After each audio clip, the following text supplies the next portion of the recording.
Unit of charge, unit of charge. तो अगर हम आवेश के मात्रक की बात करें तो आवेश, बेटा आपने एक क्लास 10 में पढ़ा होगा, जो आपका विद्युत धारा का फॉर्मूला होता है, धारा आवेश अपॉन टाइम होता है, आवेश अपॉन समय। ये हमने क्लास 10 में पढ़ा था, ठीक है।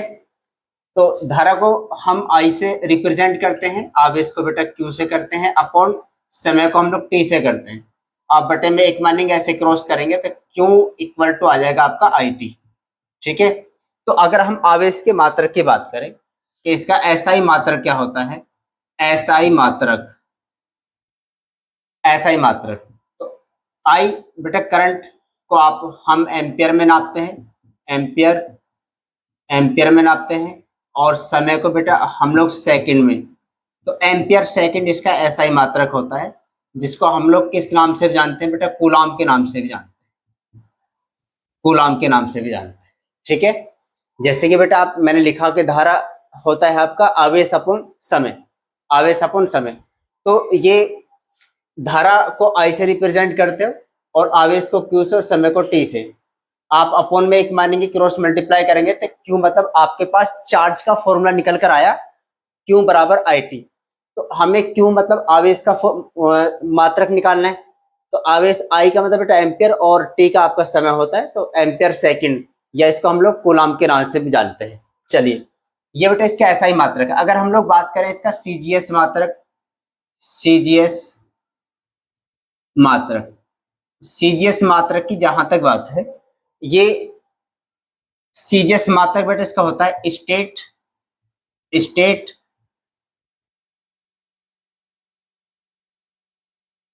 स्टेट कूलाम, इसका सीजीएस मात्रक होता है, सीजीएस मात्रक होता है इसे स्टेट कूलाम, या हम लोग इसको किस ई एस यू के नाम से भी जानते हैं, ठीक है।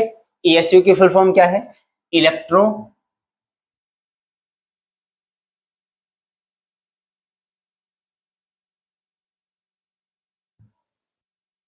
इलेक्ट्रोस्टैटिक यूनिट, विद्युत स्थिति की इकाई, विद्युत स्थिति की इकाई, ठीक है। तो ये इसका बेटा सीजीएस मात्रक है। अब हम लोग थोड़ा आगे चलते हैं।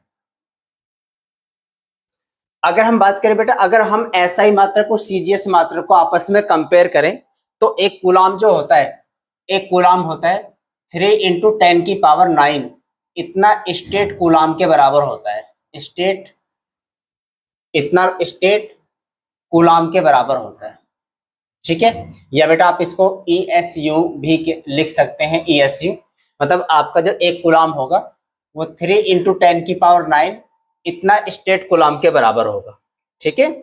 ये बात आप ध्यान में रखेंगे। अगला पॉइंट बेटा, अगर हम बात करें आवेश का सबसे बड़ा मात्रक जो होता है,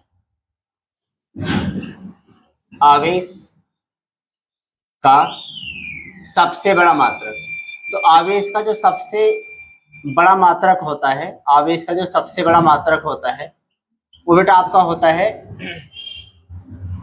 फैराडे, ठीक है। वो आपका होता है बेटा फैराडे।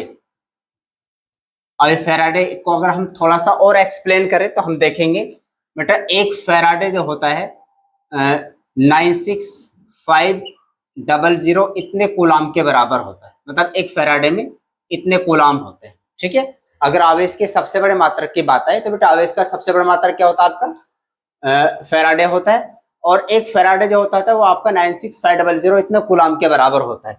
ये एक फैराडे जो आपका बेटा, आपको थोड़ी सी और मैं इसे एक्सप्लेन करूं तो अगर आपके पास एक मोल इलेक्ट्रॉन है, अगर आपके पास एक मोल इलेक्ट्रॉन है तो एक मोल इलेक्ट्रॉन का जो टोटल आवेश होता है वो आपका एक फैराडे के बराबर होता है।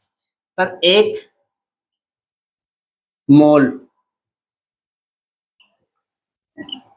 एक मोल इलेक्ट्रॉन का आवेश, एक मोल इलेक्ट्रॉन का आवेश, तो एक मोल इलेक्ट्रॉन में जितना आवेश होता है, ठीक है, एक मोल इलेक्ट्रॉनों में जितना भी आपका आवेश होता है अब वो आपका एक फैराडे के बराबर होता है, ठीक है। अब कुछ बेटा अन्य मात्रक भी होते हैं। अगर हम कुछ अन्य मात्रक की बात करें, कुछ अन्य मात्रक भी होते हैं। अन्य मात्रक, अन्य मात्रकों में जैसे बेटा आपका ई एम यू, आप ऐसे भी कह सकते हैं, या आप इसे बेटा ए बी कूलाम भी कह सकते हैं। ए बी कूलाम भी आप इसे कह सकते हैं। अब ए एम यू का मतलब बेटा आपका इलेक्ट्रोमैग्नेटिक यूनिट, इलेक्ट्रो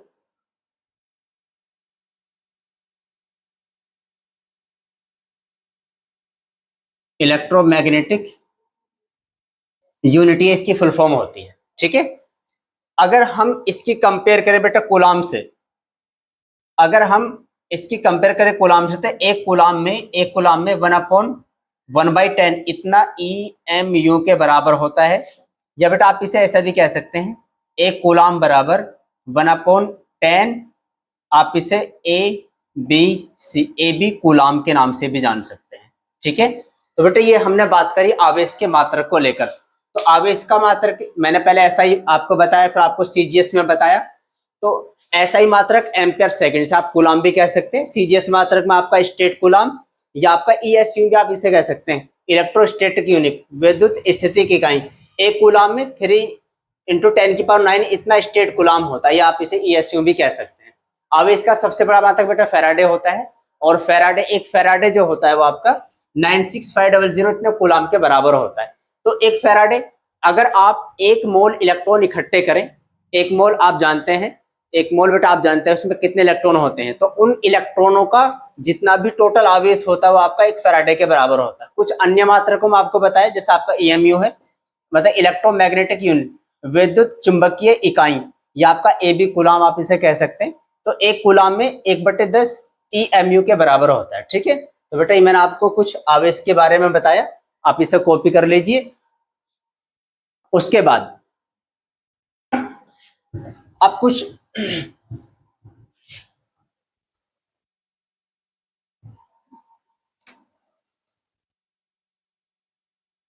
अन्य मात्रक बेटा आपको मुझे बताने हैं। जैसे आपका होता है बेटा, अगर हम लोग समझे कुछ चीजें हम देखें, जो आपका माइक्रो होता है, माइक्रो को आप ऐसे म्यू से रिप्रेजेंट करते हैं, आप इसे माइक्रो कहते हैं।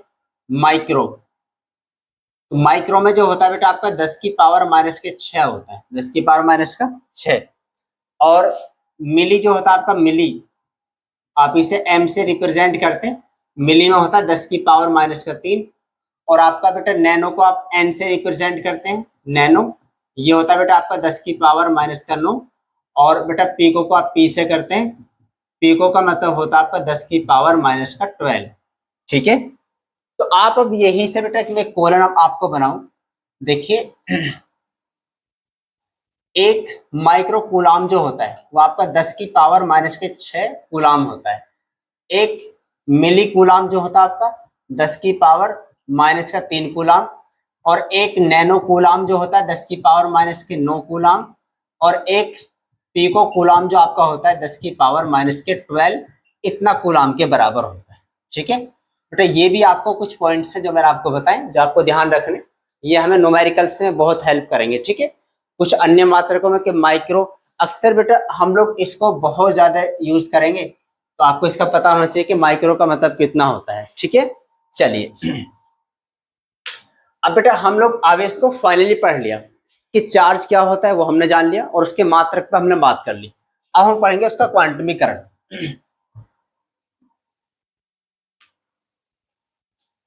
आवेश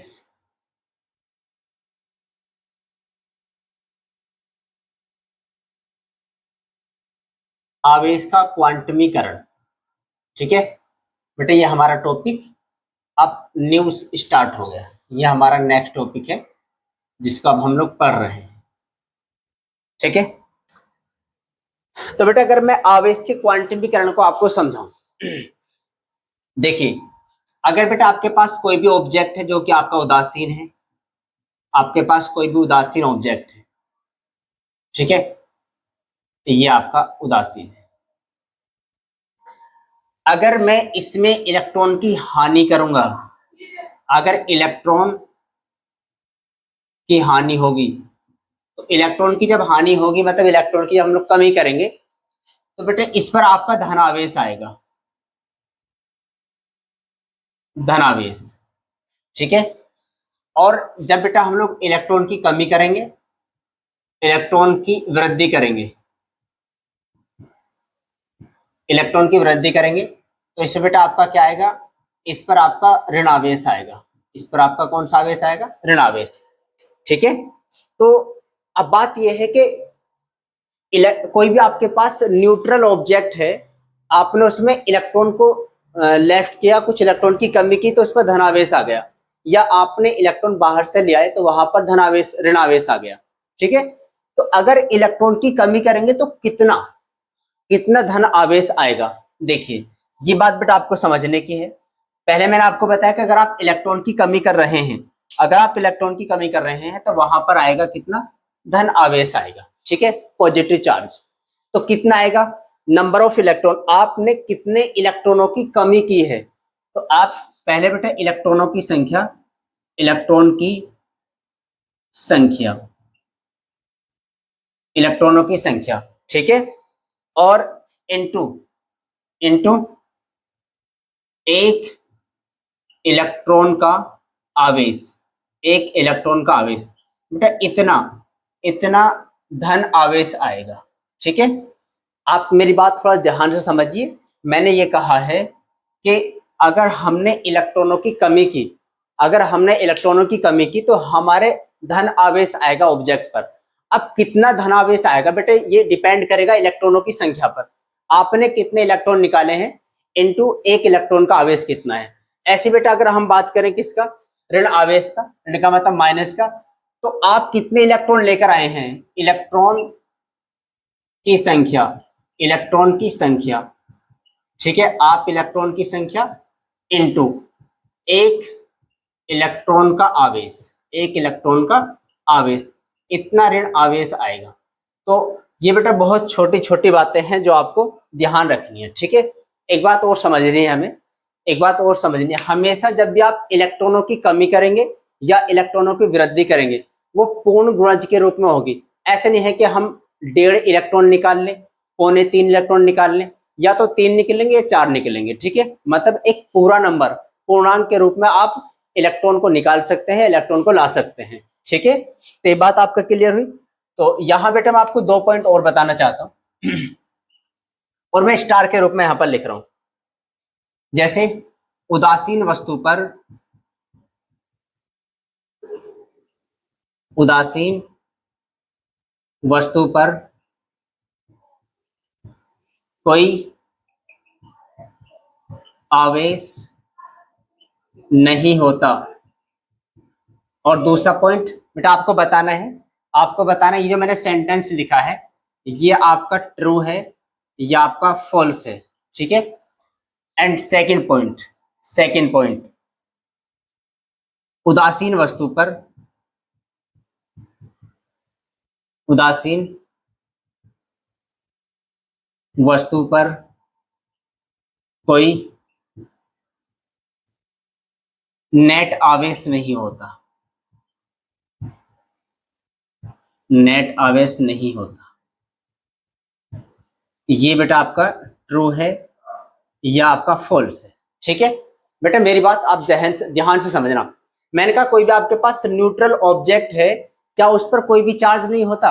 बेटा ये जो स्टेटमेंट है, ये स्टेटमेंट अपने आप में फॉल्स है, गलत है। क्यों, उसका रीजन ये है बेटा, न्यूट्रल है कोई भी वस्तु तो उस पर, न्यूट्रल का मतलब ये है कि जितना उस पर धन आवेश है उतना ही उस पर ऋण आवेश है। मतलब धन आवेश का जो संख्या है वो ऋण आवेश के बराबर है। इसका मतलब ये नहीं है कि इस पर कोई चार्ज नहीं है, चार्ज तो है लेकिन जितना धन है इतना ही आपका ऋण है। ठीक है। अब उदासीन वस्तु पर कोई नेट आवेश नहीं होता, बेटा ये आपका सही है। नेट आवेश मतलब ये है कि टोटल आवेश फाइनल कितना है। अब उदासीन आप किसे कहोगे कि जिस पर प्लस और माइनस मतलब धनावेश और ऋणावेश आपस में बराबर हैं। अब यहाँ पर क्या है, नेट आवेश नहीं होता। नेट आवेश का मतलब यह है कि जितना उस पर प्लस है उतना ही माइनस है। तो आप जितना प्लस, मान लीजिए माइनस का 5 कूलम तो उस पर प्लस आवेश है, ऋणावेश है, और माइनस का 5 कूलम इस पर ऋणावेश है, तो दोनों आपस में कट के बेटे कितना आ जाएगा, 0। तो नेट आवेश कितना हुआ, टोटल प्लस माइनस सब ऐड करके फाइनली कितना है, 0। तो उदासीन वस्तु पर जो आपका नेट आवेश है वो नहीं होता, इसलिए बेटा आपका ये जो यहाँ पर ट्रू हो जाएगा। ये बात क्लियर होगी बेटा आपको। चलिए, तो बेटा ये मैंने आपको 2 पॉइंट लिखवाए हैं स्टार के रूप में। आपको पता होना चाहिए कि उदासीन वस्तु पर कोई आवेश नहीं होता, ये गलत है। क्यों? आवेश तो होता है लेकिन नेट आवेश 0 होता है। ठीक है, आवेश तो होता है लेकिन नेट आवेश 0 होता है। ठीक, चलिए बेटा इसे कॉपी कीजिए। अब देखिए, हम लोग पढ़ रहे थे आवेश का क्वांटमीकरण। मैंने आपको इसमें कुछ बातें और बतानी है। देखिए, मैंने आपको बताया कि आपके पास कोई भी उदासीन वस्तु है, उसमें जितना भी कितना धन आवेश आएगा, कितना ऋण आवेश आएगा, बेटा ये इस बात पर डिपेंड करेगा कि आप कितने इलेक्ट्रॉन लेकर आए हैं या कितने इलेक्ट्रॉन आप लेकर गए हैं। अगर आप इलेक्ट्रॉन लेकर आ रहे हैं, तो ऋण आवेश होगा। कितना ऋण आवेश होगा ये डिपेंड करेगा बेटा इलेक्ट्रॉन की आप कितनी संख्या लेकर आए और एक इलेक्ट्रॉन पर कितना है। ठीक है, और सेकंड, इलेक्ट्रॉन का अगर आप हानि कर रहे हैं तो उस पर धन आवेश आएगा। अब कितना धन आवेश आएगा बेटा ये इस बात पर डिपेंड करेगा कि आप कितने इलेक्ट्रॉन लेकर आए हैं और इनटू आपका एक इलेक्ट्रॉन पर कितना आवेश आया। ठीक है, चलिए मैं इसको थोड़ा सा ऐसे आपको समझा दूं। देखिए, मेरे पास ये बेटा कोई एक मान लीजिए बाल्टी है। ठीक है, इसमें पानी भरा हुआ है, और मेरे पास ये 1 लीटर का कोई भी छोटा सा मान लीजिए जग है। ठीक है, अगर मैंने इसमें 5 बार मैंने इस छोटे वाले को ये मेरे पास गिलास है, मैं गिलास को लाया और इसमें 5 बार लाकर इसमें गिर दिया, तो इसमें कितना पानी बढ़ेगा। बेटा मैं दोबारा आपको एक्सप्लेन कर रहा हूं। मेरे पास एक बाल्टी है, इसमें कुछ पानी भरा हुआ है, मैंने गिलास लिया, जो गिलास बेटा ये रहा। ठीक है, मैं इसको 5 बार लाया और 5 बार भर के मैंने इसमें गिर दिया, तो इस बाल्टी के अंदर कितना पानी बढ़ जाएगा आप कैसे निकालेंगे? अब सिंपल सी बात है बेटा, जब आप लेकर आ रहे हैं तो पानी बढ़ेगा, मतलब प्लस में आएगा। ठीक है, जब आप लेकर आ रहे हैं तो पानी किस में आएगा? प्लस में आएगा। कितना आएगा? नंबर ऑफ गिलास, आप कितने गिलास लेकर आए हैं, नंबर ऑफ गिलास। आप बेटा कितने गिलास लेकर आए हैं? 5 बार लेकर आए हैं, 6 बार लेकर आए हैं, और इनटू एक गिलास में कितना पानी आया। जैसे एक गिलास में बेटा आपका 1 लीटर पानी आया, अगर आप 5 बार लेकर आए हैं तो कितना बढ़ जाएगा? 5 बढ़ जाएगा। नंबर ऑफ गिलास मतलब 5 और इनटू एक गिलास में कितना पानी? 1, तो कुल कितना बढ़ गया? 5। तो बेटा सेम ये प्रोसेस यहाँ पर अप्लाई क्या है कि आप कितने इलेक्ट्रॉन लेकर आए इनटू एक इलेक्ट्रॉन पर कितना है। ठीक है, तो मैंने आपको थोड़ा सा समझाने के लिए ये कुछ ऐसा एक एग्जांपल सेट किया था। चलिए अब मैं इसको हटाता हूं।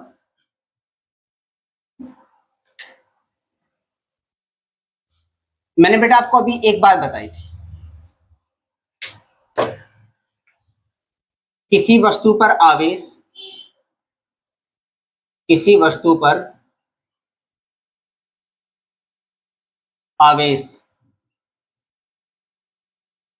ठीक है, किसी वस्तु पर आवेश सदैव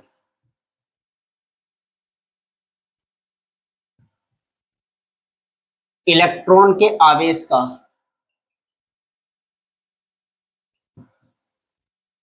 का पूर्ण गुणज होता है। ठीक है, ये बात बेटा मैंने अभी आपको समझाई थी। मतलब कोई भी ऑब्जेक्ट है, कोई भी वस्तु है, उस पर जो टोटल आवेश आएगा क्यू बराबर एक इलेक्ट्रॉन पर आवेश इनटू आप कितने इलेक्ट्रॉन लेकर आए हैं, क्यू बराबर एन ई। बेटा ये आपका फॉर्मूला आ गया, इसे भी हम इस्तेमाल करेंगे बहुत ज्यादा, तो इसके बारे में आपको पता होना चाहिए। यहाँ पर जो बेटा एन है, यहाँ पर जो आपका एन है वो आपका स्थानांतरित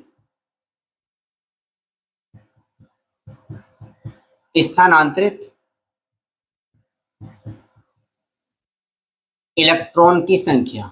ठीक है, स्थानांतरित इलेक्ट्रॉन की संख्या ये हो गया। और ए बेटा यहाँ पर क्या है? ये इलेक्ट्रॉन पर आवेश है, ठीक है, ये मैंने आपको पिछली क्लास में लिखवा दिया था कि इलेक्ट्रॉन पर आवेश बेटा कितना होता है। ठीक है, और बेटा यहाँ पर क्यों क्या रिप्रेजेंट कर रहा है, ये आपका आवेश को रिप्रेजेंट कर रहा है कि कितना आवेश आएगा। तो शायद बेटा अब ये वाला पॉइंट आप लोग समझ गए होंगे। मैंने कहा कि कोई भी ऑब्जेक्ट है उस पर जो आवेश आएगा हमेशा इलेक्ट्रॉन के आवेश का, मतलब एक इलेक्ट्रॉन पर जितना आवेश है उसका पूर्ण गुणा जो होगा। तो यहाँ पर बेटा आपका एन का जो मान हो सकता है या तो 0 होगा, एन की जो वैल्यू बेटा आपका होगी, एन की वैल्यू 0, 1, 2, 3, 4 इस तरह होगी, पूर्णांक के रूप में होगी। कभी भी ऐसा नहीं होगा कि 1.5 इलेक्ट्रॉन, 2.5 इलेक्ट्रॉन, 3.25 इलेक्ट्रॉन, इस तरह नहीं होगा, नंबर्स हमेशा पूर्णांक के रूप में होगा। ठीक है, चलिए बेटा एक पॉइंट छोटा सा और, कि इलेक्ट्रॉन का जो आवेश आता है, इलेक्ट्रॉन के आवेश, इलेक्ट्रॉन के आवेश को, इलेक्ट्रॉन के आवेश को मूलभूत आवेश, मूलभूत आवेश या आवेश का क्वांट कहते हैं, आवेश का क्वांट कहते हैं। ठीक है, तो बेटा ये आपको बातें ध्यान रखनी है। ठीक है, तो अब कहीं ना कहीं बेटा मैंने आपको कुछ बातें एक्सप्लेन की आवेश के क्वांटमीकरण में। तो मैं आपको फाइनली बता दूं, मैं आपको जैसे बेटा मैंने आपसे ये कहा था, मेरे पास कोई भी एक ऑब्जेक्ट है जो कि ये उदासीन है, जो कैसी बेटा आपका उदासीन है। अगर अगर इस उदासीन वस्तु में इलेक्ट्रॉन की बेटा वृद्धि होगी, इलेक्ट्रॉन की वृद्धि होगी, तो इलेक्ट्रॉन की वृद्धि होने पर यहां पर बेटा कैसा आवेश आएगा, आपका ऋणावेश आएगा। ठीक है, ऋण आवेश आएगा। अगर यहाँ पर इलेक्ट्रॉन की कमी होगी, इलेक्ट्रॉन की अगर कमी होगी तो यहाँ पर क्या आएगा बेटा आपका धनावेश आएगा, धनावेश।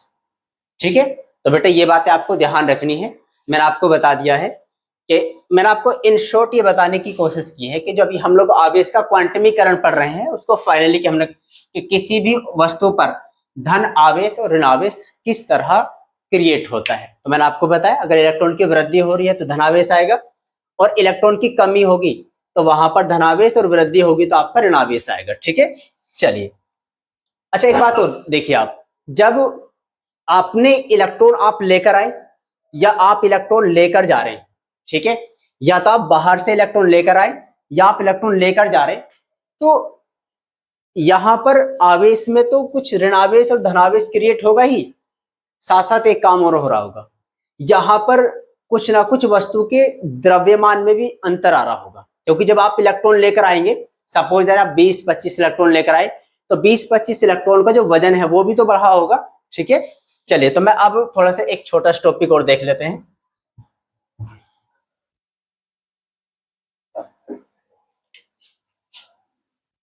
द्रव्यमान में परिवर्तन,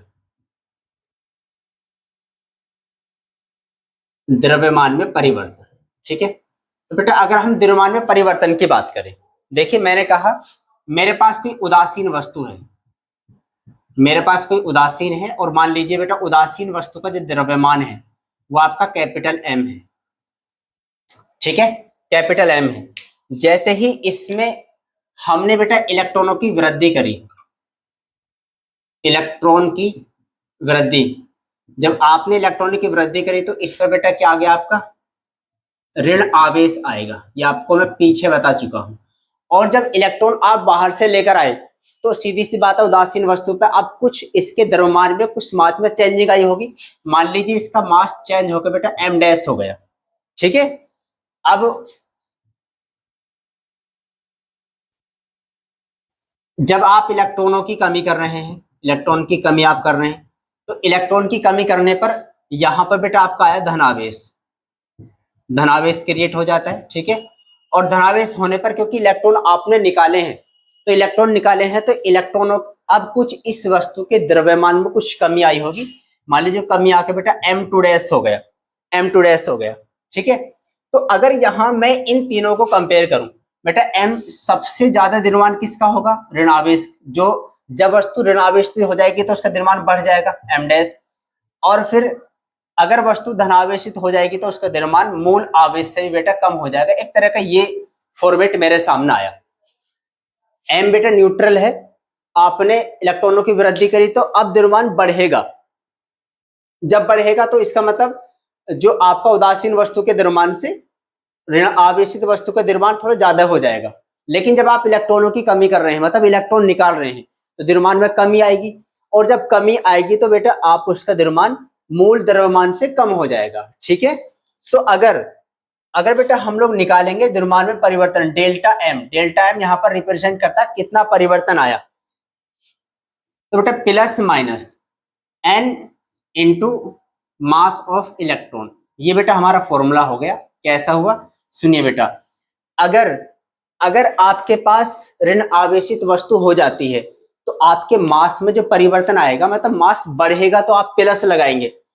अगर वस्तु धनावेशित हो जाती है, मतलब इलेक्ट्रॉन की कमी हुई, तो मास में कमी आएगी, मतलब आप माइनस लगाएंगे। ठीक है, आपने कितने इलेक्ट्रॉन निकाले हैं, मल्टीप्लाई किसका कर देंगे, एक इलेक्ट्रॉन में कितना मास था, ये आप अपने ध्यान में रखेंगे। ठीक है बेटे, यहां पर डेल्टा एम क्या है, ये डेल्टा एम आपका द्रव्यमान में परिवर्तन है,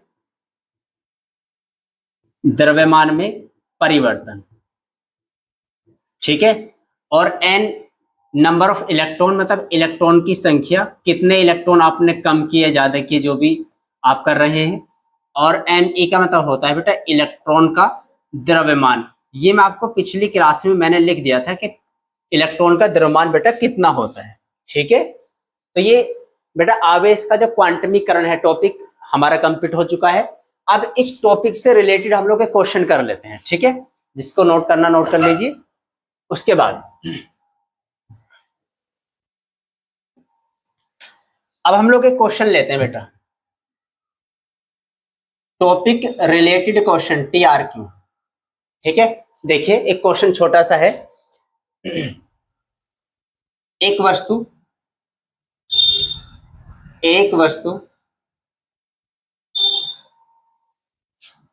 को 2 इलेक्ट्रॉन दिए जाते हैं, को 2 इलेक्ट्रॉन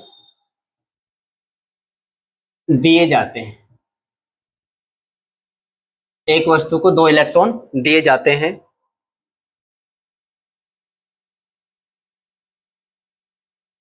उस पर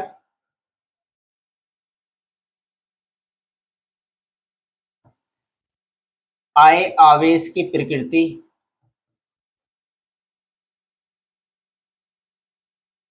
प्रकृति, कोमा मान एवं द्रव्यमान में परिवर्तन ज्ञात कीजिए। ठीक है, ये छोटा सा क्वेश्चन है बेटा जो इस टॉपिक से रिलेटेड है। देखिए हम लोग कैसे करेंगे। सबसे पहली बात बेटा, अगर हम इसको सॉल्व करें, देखिए अगर हम इसको सॉल्व करें तो एक वस्तु को 2 इलेक्ट्रॉन दिए जाते हैं। बेटा हमें दिया क्या है, हमें दिया है एक वस्तु को एक वस्तु को 2 इलेक्ट्रॉन दिए जाते हैं। आपको पता है जब 2 इलेक्ट्रॉन दिए जाते हैं, अर्थात जब आप इलेक्ट्रॉन दे रहे हैं बेटा, आप देने का मतलब यह है कि आप इलेक्ट्रॉन की वृद्धि कर रहे हैं। ठीक है, और मैंने अभी आपको पीछे बताया कि आवेश के क्वांटमीकरण में जब आप इलेक्ट्रॉन की वृद्धि कर रहे हैं तो वहां पर बेटा कैसा आएगा, धनावेश आएगा। ठीक है, अब ये तो हमें उसके नेचर का तो पता चल गया कि इस पर धनावेश आएगा या ऋणावेश आएगा। अब हम ये लोग देखते हैं कि आखिर कितना धनावेश आएगा। आवेश बेटा, आवेश का मैंने आपको फॉर्मूला बताया था, Q बराबर बेटा आपका होता है N इंटू ई। ठीक है, अगर धनावेश तो आप प्लस का लगा देंगे। चलिए, कितने इलेक्ट्रॉन बेटा आए, जब इलेक्ट्रॉन दिए जाते हैं, तो बेटा उस पर क्या आएगा, ऋण आवेश आएगा, ऋण आवेश। ठीक है, अब कितना ऋण आवेश आएगा, देखिए Q बराबर N E से हम लोग निकालते हैं, माइनस n का मतलब 2 और इलेक्ट्रॉन का आवेश 1.6 इंटू 10 की पावर माइनस के 19 इतना। ठीक है, चलिए आप मल्टीप्लाई करेंगे 1.6 की 2 में कितना आएगा 3.2 इंटू 10 की पावर माइनस के 19 कूलम। तो इतना आवेश बेटा उस पर आएगा, इतना आवेश उस पर आएगा। ठीक है, अभी इसमें एक बात हमसे और कह रहा है कि हमें बताओ कि द्रव्यमान में कितना परिवर्तन आया। तो जब आप बेटा द्रव्यमान परिवर्तन निकालेंगे, द्रव्यमान परिवर्तन डेल्टा एम बराबर, मैंने आपको क्या, जब इलेक्ट्रॉन बेटा दिए जा रहे हैं बाहर से लाकर रखे जा रहे हैं, इसका मतलब इलेक्ट्रॉन में सॉरी जो द्रव्यमान परिवर्तन आएगा वो प्लस का आएगा, धनात्मक आएगा। और एन इंटू बेटा आपका एम ई। ठीक है, एन मतलब 2 इलेक्ट्रॉन और एम ई, एक इलेक्ट्रॉन का मास कितना होता है मैंने आपको बता रखा है 9.1 इंटू 10 की पावर माइनस के 31। चलिए मल्टीप्लाई कीजिए, 2 1 जा 2 और 2 का मल्टीप्लाई 9 में तो 18 इंटू 10 की पावर माइनस के 31। बेटा पॉइंट को एक अंक ला के छोड़िए, 1.82 इंटू 10 की पावर माइनस 31। जब पॉइंट को आप बेटा लेफ्ट हैंड की तरफ लेके जा रहे हैं तो जितने अंक आप आगे लेके जा रहे हैं इतना आप इसमें ऐड कर दीजिए, तो कितना आएगा 1.82 इंटू 10 की पावर माइनस के 30, इतना केजी द्रव्यमान में परिवर्तन आएगा। ठीक है, तो बेटा एक छोटा सा क्वेश्चन था जो कि इस टॉपिक से थोड़ा सा रिलेट कर रहा था। तो आज हमने आवेश के क्वांटमीकरण को पढ़ा। उम्मीद करता हूँ कि क्वेश्चन, ये जो टॉपिक है आपका क्लियर हुआ होगा और ये क्वेश्चन भी आपको समझ में आ गया होगा। ठीक है, अब मिलते हैं हम लोग नेक्स्ट क्लास में, तब तक के लिए आप रिवीजन कीजिए, अब क्लास से आपकी डेली आएंगी।